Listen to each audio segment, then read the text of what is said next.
Pregnancy 9 মাসে নিজের মুডের পরিবর্তনের সাথে সাথে এখানকার ওয়েদারও জানো তো ভীষণভাবে পরিবর্তন হয়ে গেছে।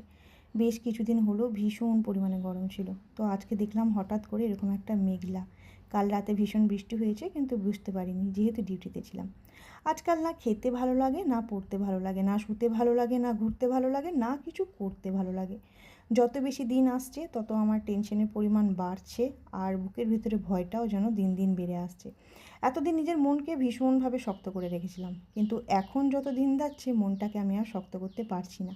তবে তারপরেও আমি নিজের মনকে ভীষণ শক্ত করে রেখেছি, যা হবে হবে, নিজেকে সব কিছু একাই সামলাতে হবে। কারণ এই পৃথিবীতে কেউ নেই, এই পৃথিবীতে কেউ কারোর কখনোই হয় না।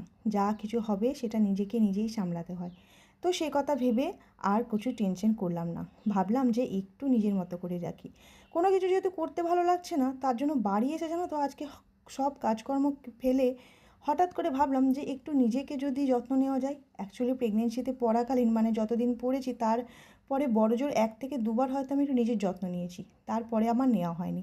তার একটাই কারণ, ওই যে ভেতরে যে ছোট্ট প্রাণটা আমার বেড়ে উঠছে তার জন্য। কারণ কেমিক্যাল জাতীয় কিছু নেওয়াতে যদি কিছু প্রবলেম হয়, তার জন্য কিন্তু আমি সব কিছু ছেড়ে দিয়েছিলাম। তো বাড়িতে ছিল হচ্ছে পন্ডসের একটা কিছু প্রোডাক্ট। ওগুলো এসেছিলো হচ্ছে মিন্ত্রা থেকে। মিন্ত্রা থেকে আমরা একটা জামা অর্ডার করেছিলাম, তো সেখান থেকে এগুলো জাস্ট একবার ইউজ করার জন্য দিয়েছে। তারপর যদি কেউ নিতে পারে তো নিতে পারে, না নিলে নেবে না, সেরকম অনুযায়ী। তো তার জন্য প্রথমে ফেস ওয়াশটা দিয়ে ভালো করে মুখ ধুয়ে একদম মুখটা দেখো পুরো সাদা পাড়া হয়ে গেল। আর তারপর আমি যা কনফিউজ ছিলাম যে প্রাইমারটা আগে নেব না সিরামটা আগে নেব নাকি পরে ক্রিমটা নেব। যাই হোক ছাড়ো, ওই সিরামটাকে নিয়ে আমি পুরো মুখে গায়ে আমি মেখে নিয়েছি, যা হবে হবে।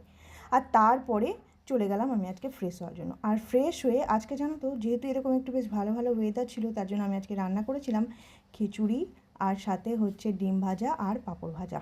আর জমিয়ে খাওয়ার পর বসে পড়েছিলাম আর একটা কাজ নিয়ে। সেটা কি বলো তো, লাস্টে আমার একটা ক্রিম বাকি ছিল, সেই ক্রিমটা ভাবলাম একটু মাখি। তবে কিন্তু দেখো, আগের থেকে এখন এই মুহূর্তে একটু চকচকে কোথাও একটা লাগছি। যাই হোক, নিজেকে দেখতে ভালো লাগলে কিন্তু দেখবে যে অনেক কিছুই মুড একদম পুরো চেঞ্জ হয়ে যায়। আর আমার যে মুডটা ভালো ছিল না, সেটা এখন মনে হচ্ছে যেন অনেক অনেক অনেক ভালো লাগছে। আর তারপরে চলে গেলাম একটু বাইরে। কারণ বাইরের ওয়েদারটা এত ভালো যে এই টাইমে যদি বাইরে না যাই তাহলে তো একদম খুবই খারাপ হয়ে যাবে। তার জন্য একটু বাইরে গেলাম, এবং বাইরে গিয়ে যে ওয়েদারটা এই মুহূর্তে রয়েছে সেটার সঙ্গে মনে হলো একটু মন খুলে ঘুরে বেড়াতে। একটু মন খুলে এই যে ওয়েদারটা, এটার সাথে একটু মন খুলে আনন্দ করতে।